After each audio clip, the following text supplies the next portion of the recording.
प्रथम काव्य का पाठ छंद संख्या 86 86।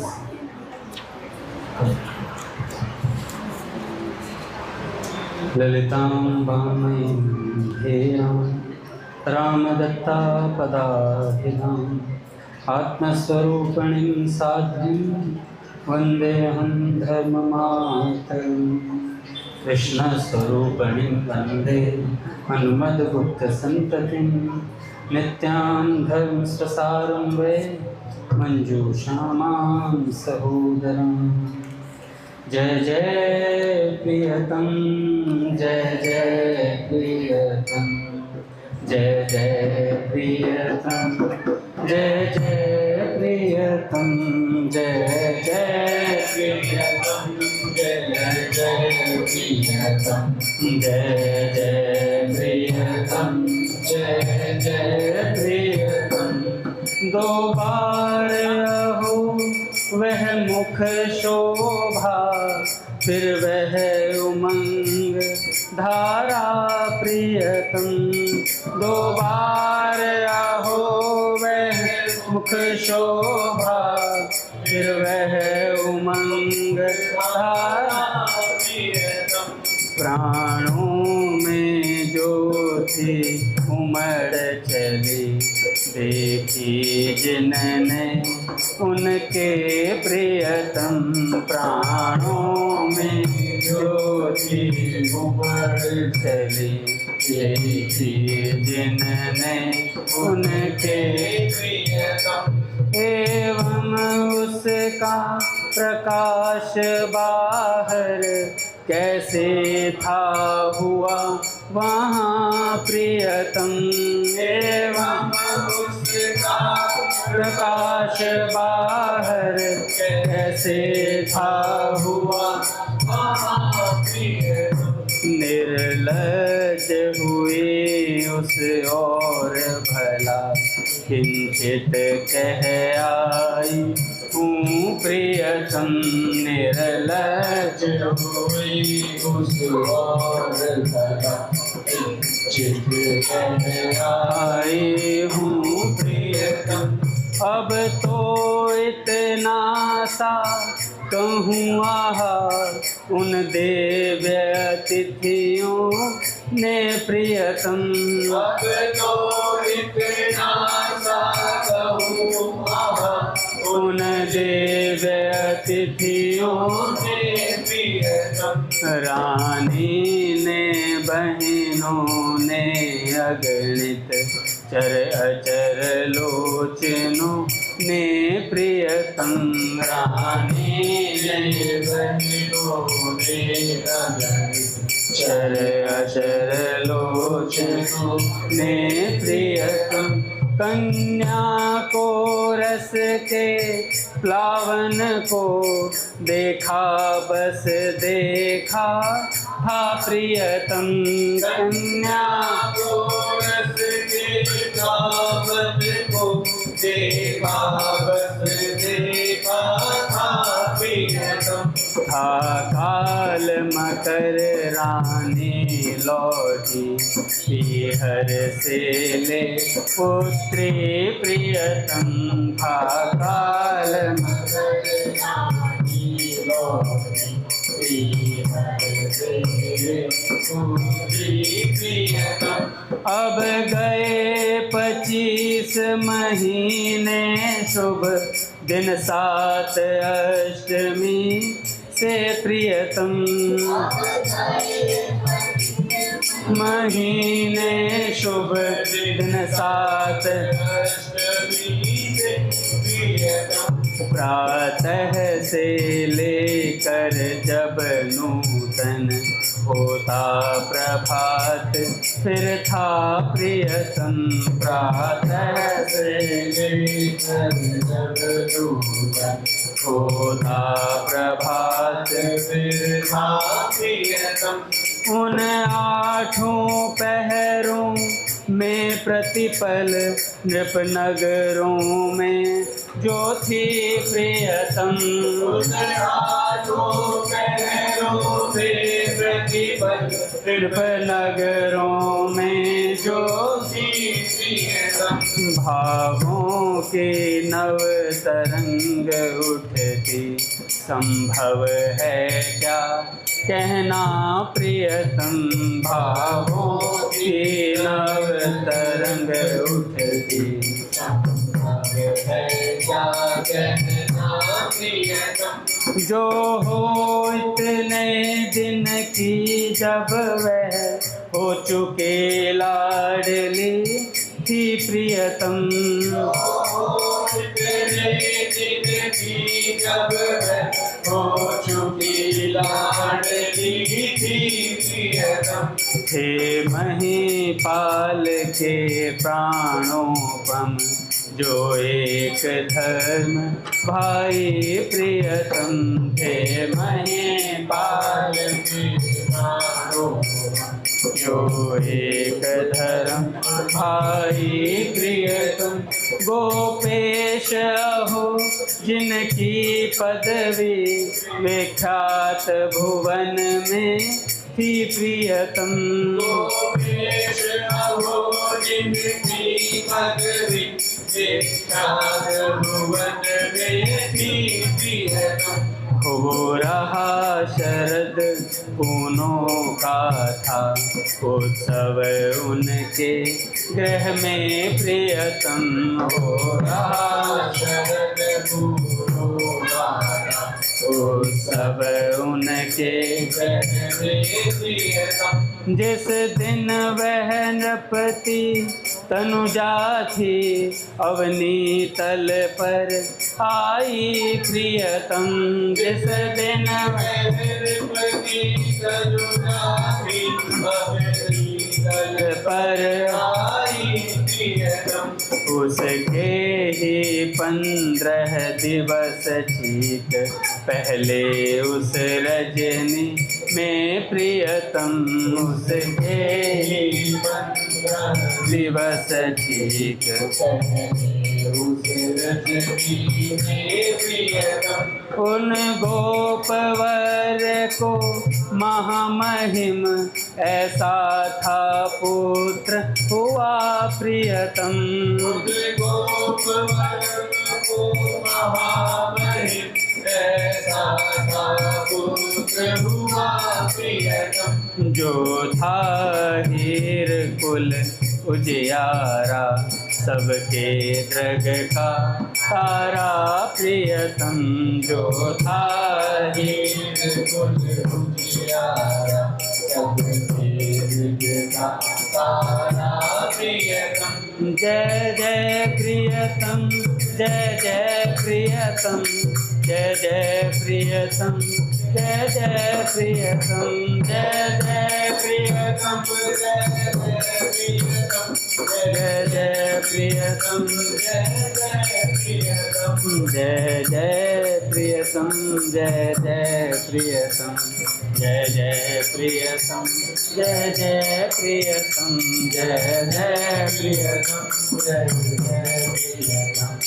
जय प्रियतम, जय जय प्रियतम। बोलिए राधा माधव सरकार की जय। पूज्य श्री भाई जी महाराज की जय। पूज्य श्री राधा बाबा की जय। पूज्य मैया की जय। अपने प्यारे भैया की जय। पूज्य दादा की जय। भक्तवत्सल भगवान की जय। परिकुल बड़े सौभाग्य का क्षण है कि आज भी हमें सत्संग और कीर्तन का परम लाभ प्राप्त हो। पहले पूज्य भाई जी के कुछ विचार सुनते हैं, उसके बाद पूज्य संतोष बहन जी का चरित्र सुनते हैं।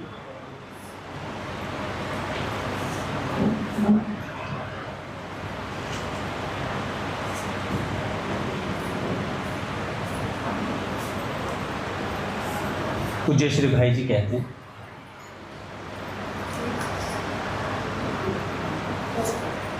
भगवान से कुछ भी न मांगो, यदि मांगो तो यही मांगो कि हे प्रभु आपके चरणों में अविचल भक्ति हो और तुम्हारे भक्तों का संग मिलता रहे।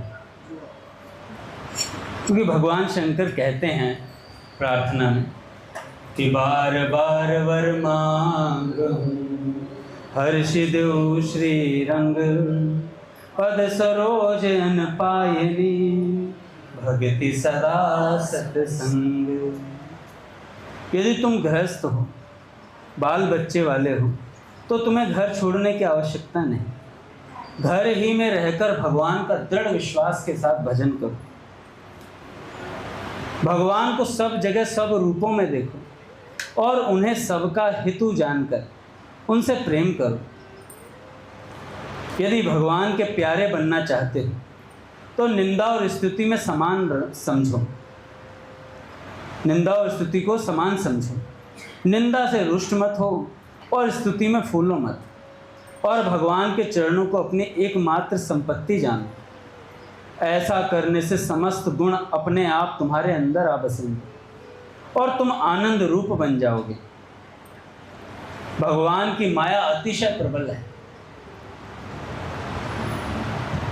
वह ब्रह्मा शिव आदि को भी मोह में डाल देती है, फिर हम जैसों की तो बात ही क्या है। इसलिए माया के चक्कर से छूटना चाहते हो तो माया के स्वामी भगवान की शरण ग्रहण करो। देखो, भगवान को भक्त सबसे अधिक प्रिय होता है। अतः मन वाणी शरीर से उन्हीं के चरणों में दृढ़ अनुराग करो। भगवान श्री राम ने भक्तवर काकभूषुंडी जी को यही उपदेश दिया। मोहे भगत प्रिय संतत अस विचार सुन काग, काया वचन मन मम पद करेसु अचल अनुराग। काकभूषुंडी जी बड़े विचित्र हैं महाराज। जब गरुड़ जी को मोह हो गया तो भगवान ने कहा जा कथा सुन के आ। किसकी? काकभूषुंडी जी से। बताओ, काग है वो तो। काग इतना पवित्र पक्षी नहीं माना जाता है, लेकिन जा काग से कथा सुन कर के आ, काकभूषुंडी जी से। अच्छा, ये काकभूषुंडी जी बड़े विलक्षण हैं। मेरे हिसाब से 100 कोस तक माया व्याप्त नहीं होती है। इनके एरिया में जाओ तो माया का प्रवेश बंद है इनके एरिया में। और यही काकभूषुंडी जी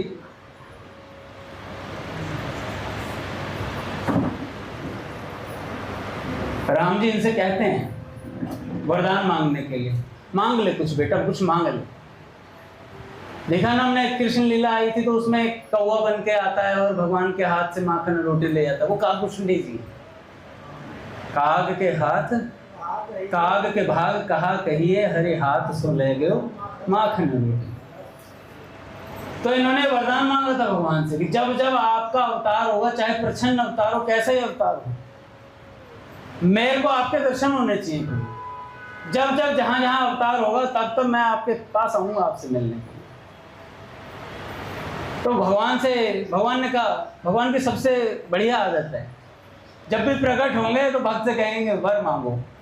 वो जानते हैं भिखमंगे, भगवान जानते हैं अनंत जन्मों के भिखारी हैं। कभी कुछ मांगा, कभी कुछ मांगा। संसार की वस्तुएं मांगे तो संसार में आते रहे। जिस दिन भगवान को मांग लेंगे भगवान के पास रह जाएंगे। ठीक, पता कैसे चलेगा मांगना क्या है? संत बताते हैं क्या मांगना, क्या मांगना है। बाबूजी तो कहते हैं कछु न चाहिए राम मोह को, कछु न चाहिए राम। अगले पद में कहते हैं चाहूं बस एक यही श्री राम। क्या चाहते हैं? अविरल अचल अनपायनी ऐसी भक्ति जो किसी को ना मिली हो प्रभु आज तक। तो काकभूषुंडी जी से कहते हैं भगवान राम मांग ले बेटा कुछ। काकभूषुंडी जी चुप रहते हैं। भगवान कहते हैं चल मैं बताता हूँ लिस्ट, तू नहीं बताएगा क्या मांगना है। ये ले, घर ले, घोड़ा ले, गाड़ी ले, पूरी लिस्ट देते भगवान। काकभूषुंडी जी साफ मना करते हैं, कह रहे प्रभु गोली देना चाह रहे हो मैं ही मिला था आपको। जो चीज देने लायक वो दे नहीं रहे हो, और संसारिक वस्तु मेरे को गिना रहे हो, ये ले लो, फलाने लोक में चला जा, उस लोक में चला जा, ये कर ले, वो कर ले। प्रभु अब अपने को तो आपके गले लगना है, आपके गले पड़ना है। मुझे आपकी अविरल अचल अनपायनी भक्ति प्रदान करो प्रभु, और जब जब आपका जहां जहां अवतार होगा तब तब मैं जरूर आऊंगा। किसी ने कह दिया काकभूषुंडी जी से, यार तुम्हारी तो काग की योनि है, तुम्हारे तो काग की योनि है, पवित्र शरीर नहीं है तुम्हारा। तो काकभूषुंडी जी ने कहा कि शरीर का क्या आचार डालना है, भगवान की भक्ति होनी चाहिए, क्या शरीर की महत्व। तुरंत गोस्वामी जी ने कहा, सोई सुंदर सोई सुभग शरीरा, जेहि तन पाए भजहि प्रभुवीरा। वही शरीर सुंदर है भैया जिससे भगवान का भजन होता है, नहीं तो चॉकलेटी बॉय बहुत घूम रहे हैं, एक से एक ले लो, हीरो हीरोइन कितने हैं? एक से एक सुंदर। अभी आ जाए ऋतिक रोशन, देखो फैल जाएंगे हम लोग एक गली में, एक फोटो आ जाए, कोई तो रील के ले आ जाए। कौन से बॉयज हो तुम? वहीं पर जाकर के फटाफट अरे रील ले लो, रील बना लो, एक फोटो दो, फोटो ऐसे पहुंच जाएंगे। पर वो सुंदर नहीं है, सुंदर वही जो भगवान का भजन कर पा रहे, नहीं तो सब असुंदर है। भगवान की भक्ति में सबका समान अधिकार है। जो कोई भी कपट छोड़कर सर्व भाव से उन्हें भजता है वही भगवान का प्यारा बन जाता है। अतः तुम सब प्रकार से भगवान की शरण हो जाओ। जिससे तुम्हारा परम हित साधन होता हो, वह चाहे लोक दृष्टि में अत्यंत नीच ही क्यों ना हो, उससे छल छोड़कर प्रेम करो। वेदों की यही आज्ञा है और संतों का भी यही मत है। याद रखो, सतयुग, त्रेता और द्वापर में जो गति क्रमशः पूजा, यज्ञ और योग से प्राप्त होती थी, वही कलयुग में भगवान के नाम से प्राप्त होती है। अतः इस युग में नाम का आश्रय सबसे कल्याणकारक वस्तु है। विश्वास करो, कलयुग के समान कोई दूसरा युग आएगा नहीं। इसमें भगवान के गुणों का गान करने से मनुष्य अनायास भव सागर से तर जाता है। अच्छा, कोई भी अपना मित्र बनाओ, उसे एक भगवान की बात सुना दो, या तो तुम्हें छोड़ के चला जाएगा, या तुम्हारे से ऐसा नाता बन जाएगा। बड़ी मुश्किल होती है भगवान का सत्संग सुनना, बड़ी भारी वस्तु है, हल्की वस्तु नहीं है। भगवान कहते हैं, अनन्य चेता सततम यो माम स्मृति नित्य स। अनन्य चेता सततम, बार बार भगवान ने बोला, सतत सतत कीर्तन चाहिए, सतत सत्संग चाहिए भैया, निरंतर चाहिए। ये नहीं बोला। अच्छा, भगवान शंकर ने बोला, क्या बोला भी? बार बार वर मांग हर्षि देव श्री। शंकर भगवान को सत्संग की आवश्यकता है क्या? तुम पुनि राम राम दिन राति, दिन रात राम राम करते रहे, तुम्हें सत्संग की आवश्यकता है? पर फिर भी कहते हैं बार बार वर मांग। ये नहीं कहा कि प्रभु एक बार सत्संग, एक बार वर मांग, ऐसा नहीं बोला, बार बार वर मांग।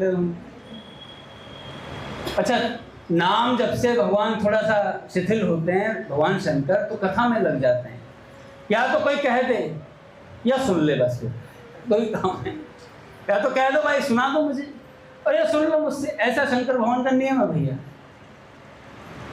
लागी समाधि अखंड अपारा, समाधि लगती, समाधि से निवृत्त होते हैं तत्काल सत्संग में। पार्वती सुनो, नहीं तो सुना दो कोई आकर के।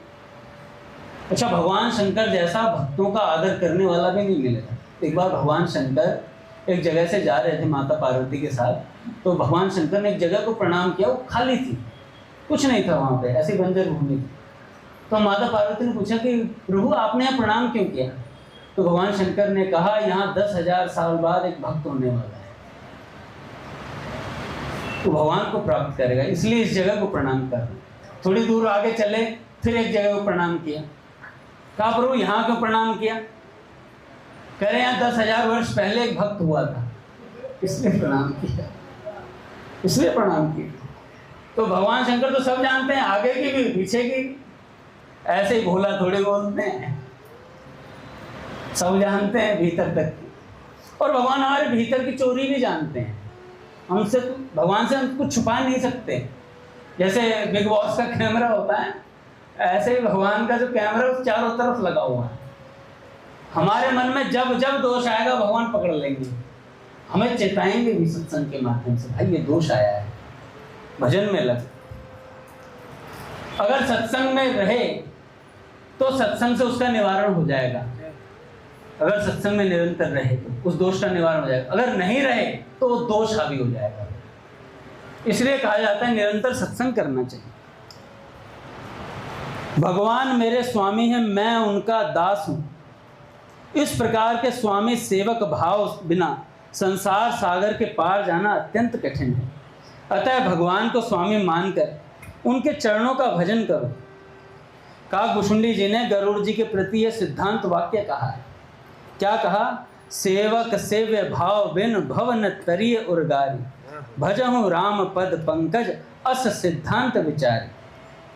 यदि भगवान के चरणों में प्रेम करना चाहते हो अथवा जन्म मरण के चक्कर से छूटना चाहते हो तो उनके दिव्य चरित्रों का आदर पूर्वक श्रवण करो। इसी से तुम्हारा मनोरथ पूर्ण हो जाएगा। भगवान से प्रार्थना करो कि जिस प्रकार कामी पुरुष को कामिनी प्यारी होती है, लोभी को धन प्यारा लगता है, उसी प्रकार नाथ आप मुझे प्यारे लगे। गोस्वामी जी महाराज कहते हैं कि काम ही नारी प्यारी जिमी, लोभी प्रिय जिमिदान, तिमि रघुनाथ निरंतर, प्रिय लागहु मोहे राम। यदि तुम सदा के लिए कृतकृत्य होना चाहते हो, सब प्रकार के क्लेशों से मुक्त होना चाहते हो, तो भगवान के चरणों में प्रेम करो भाई। यह उनकी कृपा अथवा उनके भक्तों की कृपा से संभव है। उस कुल को महान, श्रेष्ठ और जगत पूज्य एवं परम पवित्र समझो जिसमें भगवान का भक्त उत्पन्न हो जाता है भाई। सत्पुरुषों के संग से, बाबूजी कहते हैं याद रखो, सत्पुरुषों के संग के समान संसार में कोई लाभ नहीं, और ऐसे पुरुषों का संग भगवान की कृपा से प्राप्त होता है भाई, और किसी उपाय से नहीं। वेद पुराण सभी इस बात को एक स्वर में कहते हैं, और स्वयं शंकर भगवान इसकी साक्षी देते हैं कि गिरजा संत समागम सम न लाभ कछुआन, बिनु हरि कृपा न होई सो गावहि वेद पुराण। श्री राम जय जय राम, श्री राम जय जय राम, श्री राम जय जय राम,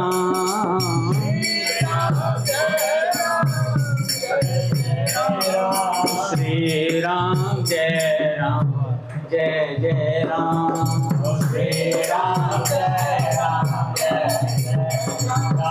श्री राम जय जय राम, श्री राम जय राम, श्री राम जय जय राम, श्री राम जय राम। बोलिए राधा माधव सरकार की। देखो, भगवान का नाम आध्यात्मिक, आदि दैविक और आदि भौतिक तीनों प्रकार के तापों का नाश करने के लिए तथा आवागमन रूपी रोग को जड़ से मिटाने के लिए एकमात्र अचूक औषधि है। यदि संतों से कुछ मांगो तो यही मांगो कि जिनके नाम में ऐसी शक्ति है वे दयालु भगवान हम पर प्रसन्न रहे। वे दयालु भगवान हम पर प्रसन्न रहें। काकभूषुंडी जी ने गरुड़ जी को कहा और यही आशीर्वाद दिया, जासु नाम भव भेषज, हरण घोर त्रैसूल, सो कृपाल मोहि तो पर सदा रहूं अनुकूल। भगवान के स्वरूप की भांति भगवान के चरित्र भी अनंत है, उनकी कोई था लगाना चाहे तो नहीं लगा सकता था। इसलिए ऐसा ना समझो कि भगवान के जिन चरित्रों का वर्णन शास्त्रों में मिलता है वही है। संतों ने भी बहुत चीजें देख ली और ऐसी देख ली जो शास्त्रों में लिखी नहीं गई और लिखी जाएंगी भी नहीं, तो वो किसी को बताएंगे नहीं। वो किसी को बताएं, क्यों बताएंगे भाई?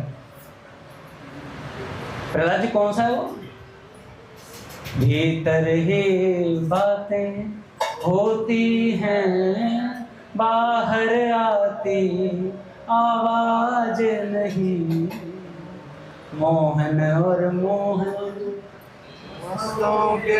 दिल का मिलता कौन जान सकता है संतों के हृदय की बात? जो संतों की निज सेवा में रहता है और आदर सहित रहता है। रहना केवल नहीं है, रहते तो बहुत है। भगवान की सेवा, अरे दुर्योधन ने कितना संग किया भगवान का, शकुनी ने संग नहीं किया, बार बार संग किया। कितनी बार संग किया भैया? भांजे, ये भांजी मारेगा। तो बात ऐसी है भैया, संग करना आदर सहित करना है, और आदर सहित नहीं होगा ना तो फिर गड़बड़ हो जाएगी भैया। क्योंकि फिर होता है भक्त संत अपराध होता है, भक्त और भागवत अपराध होते हैं फिर भी। इसलिए साधक को तो तर्क कुतर्क से सतर्क रहना चाहिए, तर्क कुतर्क से सतर्क रहना चाहिए। कोई कहे ना भगवान का सगुण रूप है ही नहीं, सही कह रहे हो, मुझे भी नहीं लगता। तुम सही कह रहे हो, तो जायज बात है। लेकिन प्रॉब्लम तब है जब गुरुजी को कुछ कह देता, फिर कुछ नहीं कहा जाता। फिर बड़ी सुंदर बात थी, पूज्य आश्रय अखंडानंद सरस्वती जी महाराज बता रहे हैं। उन्होंने कहा कि हम नाम को बहुत ये समझते कि श्रद्धा होगी तो फलीभूत होगा, फिर श्रद्धा के बल पर ही नाम कुछ करेगा, तो इसमें श्रद्धा की महिमा होगी, नाम की महिमा कहाँ रह गई? पूज्य श्री अखंडानंद सरस्वती महाराज ने बोला कि अगर श्रद्धा ही फलवती होगी तो नाम का प्रभाव कहाँ रह गया? बिना भाव के, बिना श्रद्धा के भी नाम जपोगे तो नाम कल्याण करता है। भाव कुभाव अनख आलस, नाम जपत मंगल दिशि बस। तुझे दादक अपना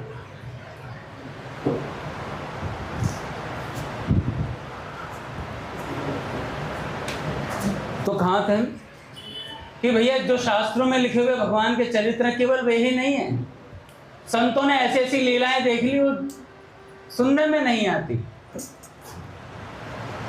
चाहे मनुष्य कितना ही दीनहीन क्यों ना हो, जिसे सत्पुरुषों का संग मिल गया उसे धन्य हो गया समझो, उसे भगवान का विशेष कृपा पात्र समझो, उनके निज जन जानो।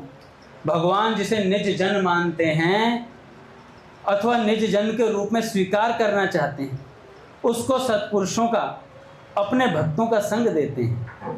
देखो क्या बात है, यही बात पूज्य मरुपीर सरकार ने कही थी कि भगवान ने इस बार हमारे कल्याण का संकल्प ले लिया है, इसलिए हमें संतों का और भक्तों का संग दे दिया है, सत्संग दे दिया, कीर्तन दे दिया है। अगर भगवान का संकल्प ना होता तो हम यहाँ बैठे नहीं होते, भगवान का संकल्प ना होता तो हमें संतों के बारे में पता ही नहीं चलता, संतों का संग नहीं मिलता। तो भगवान हमें निज जन स्वीकार करना चाहते हैं, अपना बनाना चाहते हैं, इसलिए संतों का संग दे दिया है भैया। आज धन्य में धन्य अति यद्यपि सब विधिहीन, निज जन जाने राम मोहे संत समागम दीन। क्या बात है काव्य जी। यह संसार रूपी समुद्र दुस्तर है, अपने बल से इसके पार जाना अत्यंत कठिन है, इसलिए अनायास ही इससे तरना चाहते हो तो भगवान का भजन करो, भजन करो, भजन करो। उनके चरण रूपी नौका को दृढ़ता पूर्वक पकड़ लो, फिर निश्चय समझो अवश्य ही तुम इस संसार को लांघ जाओगे, इसमें तनिक भी संदेह नहीं है। भगवान सब कुछ कर सकते हैं, वे छोटे से छोटे जीव को ब्रह्मा बना सकते हैं और ऊंचे से ऊंचे पद दे सकते हैं, और महान से भी महान पुरुष को अत्यंत छोटा सा बना सकते हैं। इसलिए चाहे तुम कितने ही दीनहीन क्यों ना हो जाओ, अपने उद्धार के विषय में किसी प्रकार की शंका ना करो, संदेह रहित होकर भगवान का भजन करो भैया, संदेह रहित होकर। एक दिन एक सज्जन कह रहे थे, नहीं कोई बात थी, तो उन्होंने कहा कि अगले जन्म में देख लूंगा। मैं कहा भाई मेरा नहीं होगा, मेरा अगला जन्म नहीं हो सकता। सेठ जी ने बात कही है और ये लिख लिया है मन के अंदर कि इन संतों के मिलने के बाद भी अगला जन्म हो गया, तो संतों का दोष नहीं होगा, अपना ही होगा, निज करनी से ही होगा जो कुछ होगा। अगला जन्म भी हो निज करनी से होगा, नहीं तो संतों में कमी नहीं है। प्रियतम का कोई दोष नहीं है, वो तो है निर्दोष। तो भैया संत तो निर्दोष हैं भैया, देखो हम साधारण समझते हैं, लेकिन हम लोग अपने को साधारण ना समझे। स्वामी जी महाराज कहते हैं जो इस कलयुग में कीर्तन कर रहा है, सत्संग कर रहा है, वो अपने को साधारण ना समझे, वो बड़ा विशेष है। इस विशेषता को धारण करें भैया अपने भीतर कि हमें भगवान का सत्संग मिला है, संत मिले हैं, तो ये बात ठसक रहनी चाहिए भीतर कि अब की बार हमारा कल्याण होकर के रहेगा।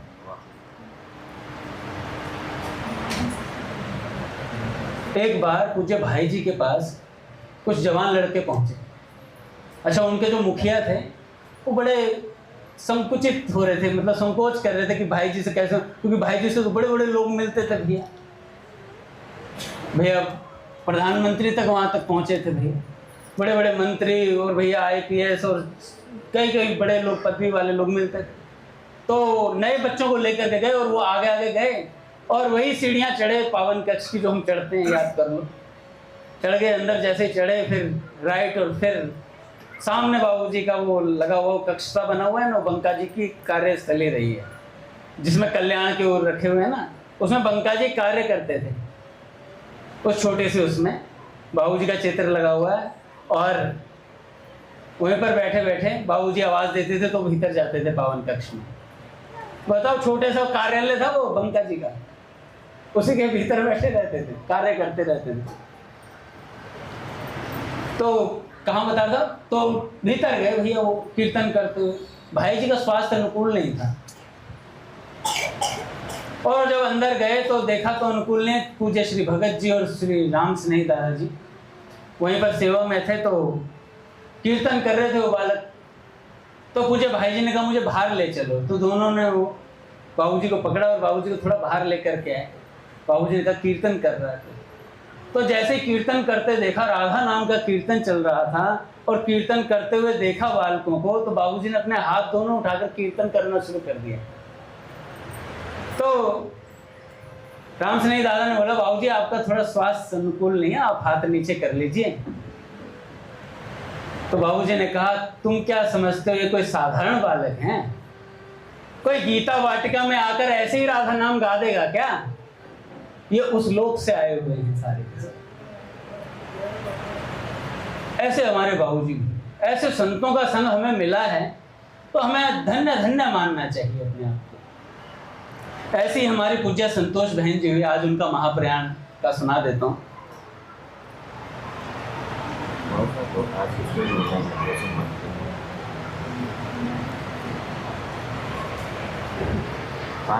मुझे जितना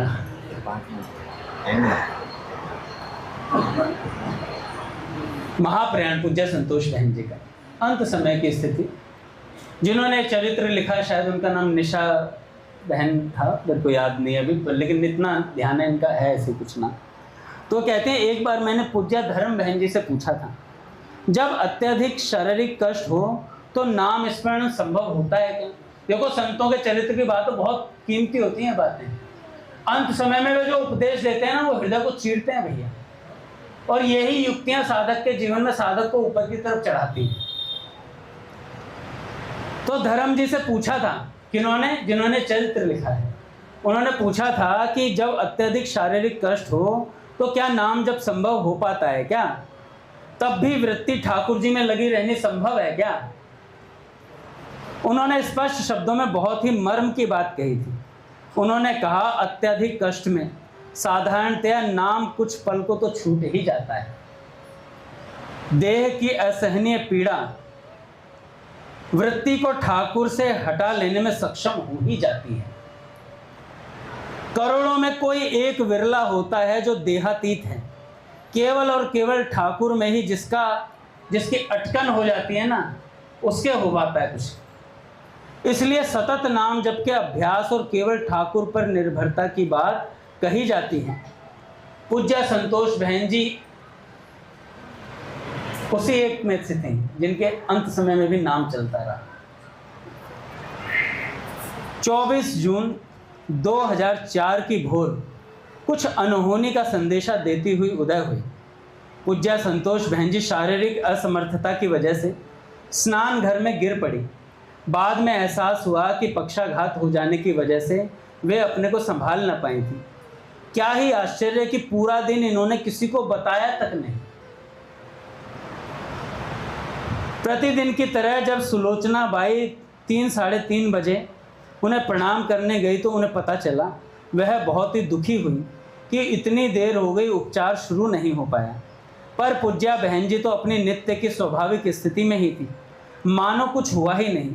रोज की तरह सुलोचना बाई को पढ़कर कुछ सुनाने के लिए पुस्तक उठाने का प्रयास करने लगे। देखो भैया, इन संतों ने अंत समय तक सत्संग किया है, भगवान मिलने के बाद भी सत्संग किया है।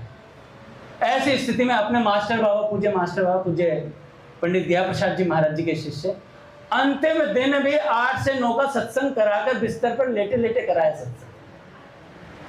अंतिम समय में सत्संग करा करके गए हैं भैया, और नेत्र ऊपर ही रह गए, खुले ऊपर ही। तो कुछ पढ़कर सुनाने के लिए पुस्तक उठाने का प्रयास करने लगी। उन्होंने कहा, बहन जी आज रहने दीजिए, आज आपकी तबीयत ठीक नहीं है। आप बोली, मुझे कुछ नहीं हुआ है। सुन, बहुत अच्छा प्रसंग है आज, सुन बहुत अच्छा प्रसंग है आज। सुलोचना बाई का मन भर आया, हताश हो बोली, अच्छा मैं किताब पकड़ लेती हूँ, आप पढ़ो। पर बहन जी मानी नहीं, किताब को घुटनों पर टिका बाएं हाथ का सहारा दे वे पढ़ने लगी। अब तो सुलोचना बाई से रहा न गया, उनकी स्थिति से द्रवित हो रोती रोती अपने घर चली गई। रास्ते में ही रिक्शा में आती शैवालिनी को उन्होंने पूरा समाचार दिया और लोगों को भी उनकी गंभीर अवस्था का पता चला। उनके दाएं, ये शैवालिनी जी कौन है? पूज्य बाबूजी की पौत्री शालू दीदी, जो गीता वाटिका में रहती।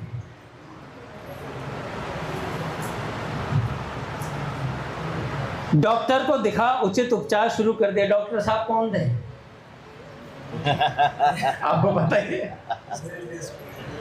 हाँ। अगले दिन सुबह पूज्य मनोहर दास बाबा इन्हें देखने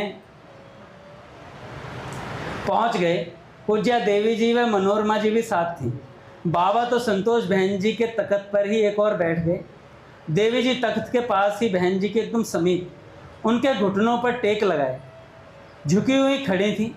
पूज्या देवी जी को मैंने सदा ही गंभीर गरिमा में स्थिति में देखा था, और उस दिन तो उनकी दृष्टि से पूज्या संतोष बहन जी के लिए अगाध स्नेह के लिए श्रद्धा सिंधु ही छलक रहा था।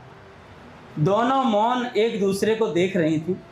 मैं बहन जी की पीठ को सहारा दिए बैठी थी, सो उनके चेहरे के भाव तो नहीं देख पाई, पर देवी जी के चेहरे पर झलके वो कोमल भाव, उनके हृदय का द्रवण रोम रोम से प्रकट हो रहा था। ये मौन संभाषण पिछले 50 वर्षों के संबंध की अभिव्यक्ति को इन कुछ पलों में ही उजागर कर गया। थोड़ी देर बाद ही पूज्या सुशीला बहन जी भी आ गई थी। पूज्या उषा जी की परिकर की सभी बहनें बारी बारी आ जा रही थी। अलौकिक गोपियों की संगोष्ठी का सा दिव्य वातावरण बन गया। संध्या को सबकी सहमति से शैवालिनी, विशेषर भाई व भगवान दास पूज्या बहन जी को मथुरा डॉक्टर गर्ग को दिखाने ले गए।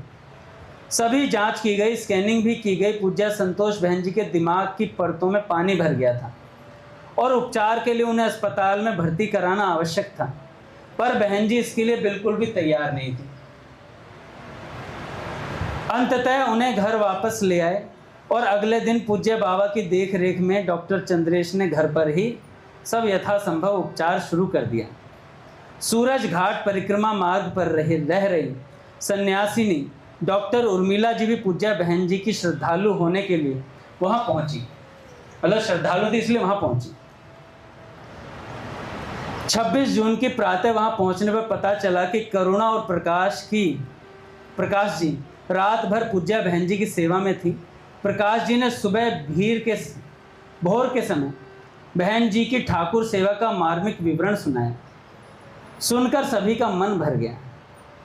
नित्य प्रति की तरह बहन जी रात्रि के अंतिम पहर में 2:30 बजे उठ गए। ठाकुर जी की सेवा का प्रकरण है अंतिम समय में कि नित्य प्रति की तरह बहन जी सुबह 2:30 बजे उठ गई और घिसटते घिसटते ठाकुर जी के कक्ष में पहुंची। चल नहीं पाते थे, टांगों में बहुत दर्द रहता था। प्रकाश जी ने ठाकुर जी की चौकी साफ की, करुणा की सहायता से पीछे का पर्दा बदला, पर चित्रपटों की सेवा बहन जी ने अपने निज हाथों से की। इतनी असमर्थता में भी मन ठाकुर सेवा को लालायित था। कितनी उच्च स्थिति की झलक थी। बाएं घुटने पर चित्रपट रख, बाएं हाथ में रुमाल ले, बहन जी बहुत ही प्रीतिपूर्वक उन्हें साफ कर प्रकाश को पकड़ाने लगी और प्रकाश जी उन्हें चौकी पर विराजित करती जाती। अच्छा, इन चरित्रों को पढ़ के ना, मैंने चित्र देखा है पूज्य बहन जी का इसमें, कि वो कितनी वृद्धा थी और कैसे घुटने किए रहते थे। तो अभी पढ़ रहे हैं ना, तो याद आ रहा है कि किस तरीके से बैठी होगी। तो भैया देखो, अगर किसी को अपने जीवन में सुधार चाहिए तो भक्त चरित्र पढ़ने चाहिए, भक्तमाल अवश्य अध्ययन करने चाहिए। नहीं तो संतों ने तो इतनी बोल दी भैया, यूट्यूब पे ही सुन लो भैया। पूज्य मलुकपीठ सरकार के मुख से आप सुनोगे ना भक्तमाल, इतना आनंद आता है। मैं तो भक्तमाल के शुरू में ही रह जाता हूँ, महिमा पे इतना आनंद आने लग जाता है नाभाजी के चरित्र में। तो अब देखो भैया, अंत समय में भी सेवा कर रहे हैं। एक बार प्रकाश जी ने चित्रपट जहाँ से उठाया था वहाँ न रख, गलती से कहीं और रख दिया। बहन जी इतनी सजग थी कि उसी वक्त उन्हें टोकती ही बोली, इनकी जगह यहाँ नहीं है, उधर है, उनके स्थान पर ही पधराओ। सेवा में इन सूक्ष्म बातों का महत्व संत जन ही जानते हैं और जनाते हैं। अस्तु, इस समय शैवालिनी भी सेवा में थी, इसलिए मैं माला झोली लिए चटाई पर बैठकर नाम जप में लग गई। पूज्या बहन जी की दृष्टि जैसे ही मेरी माला झोली पर गई, बहुत नाराज हो गई। उग्र स्वर में बोली, ये तो नाम अपराध कर रही हो तुम, छोड़ो माला, जाओ अपने घर, छोड़ो माला, जाओ अपने घर। ठाकुर प्रीति को छोड़ किसी भी निमित्त लिया हुआ नाम एक अपराध है। तुम मेरे लिए ठाकुर से विनय कर रही हो ना, ये नाम जप करके मुझे ठीक करवाने का प्रयास कर रही। अपने सेठ जी ने भी मना कर दिया था। सेठ जी ने कहा था कोई मेरे लिए पाठ मत करना, कभी जब स्वास्थ्य खराब हो तो सब गीता जी का पाठ करने लगे। सेठ जी ने मना कर दिया, भाई मेरे लिए पाठ, पर फिर भी साधक जन तो करते हैं। भाई जी ने कहलवा दिया, सब करेंगे कमरों में। भाई जी ने कहलवा दिया, सब कमरों में जाके गीता जी का पाठ करोगे। तो उनके स्वास्थ्य के लिए कोई ठाकुर से कहे उन्हें सहन नहीं होता था। वैसे ये भी सच है कि मैं तो अपना नित्य नियम ही पूरा कर रही थी। ठाकुर से उनके लिए प्रार्थना करनी चाहिए, ये मैं सोच ही नहीं पाई थी। पूज्या बहन जी ठाकुर जी की इतनी अपनी थी, मैं ठाकुर जी को उनकी स्थिति क्या जताती, पर उनकी सतर्कता पर मुग्ध हो गई मैं। हम सभी के हर क्रियाकलाप पर उनकी निगाह रहती थी। मैंने माला झोली छुपा ली, वैसे भी इन पुण्य आत्माओं के समक्ष माला से नाम स्मरण का औचित्य ही क्या है। इनकी उपस्थिति से तो वैसे ही नाम जप होने लगता है। दशमी की रात भी प्रकाश जी सेवा में थी। उस दिन उत्थापन सेवा के समय पूज्या बहन जी के हाथ से शालिग्राम जी छूट गए। शायद अत्यधिक कमजोरी की वजह हो, पर देखने में लगा मानो उन्होंने ही शालिग्राम जी को ढुका दिया है। इस घटना से प्रकाश जी सहम सी गईं। उस समय सभी को पूज्या बहन जी के जाने का अंदेशा सा हो गया। एकादशी की सुबह उनकी अलौकिक दशा देखने में आई। बहन जी की कमर को सहारा दिए मैं उनके पीछे बैठी थी। एक बहन उन्हें जूस पिला रही थी। उनका चेहरा उस वक्त असाधारण आभा में विचित्र मस्ती लिए था, लगा वे भावावेश में हैं। पूज्या बहन जी बरामदे के उस पार मंदिर के दरवाजे पर टकटकी लगाए देख रही थी। चेहरे का आलात देखते ही बनता था, शायद नहीं निश्चय ही वहाँ उन्हें ठाकुर जी दिखाई दे रहे थे। एकाएक हाथ को झटका मटका कर कुछ कुछ झूमती सी वे गा उठी। कहने लगी, सखी हो श्याम रंग रंगी। कुछ दिन पहले पूज्य राधा बाबा की अनुभूतियों की लीला परक अभिव्यक्ति लिए छप रही किताब सखी हो श्याम रंग रंगी, पूज्य बाबा की पुस्तक का नाम है सखी हो श्याम रंग रंगी, का मुख्य पृष्ठ शैवालिनी ने उन्हें दिखाया था।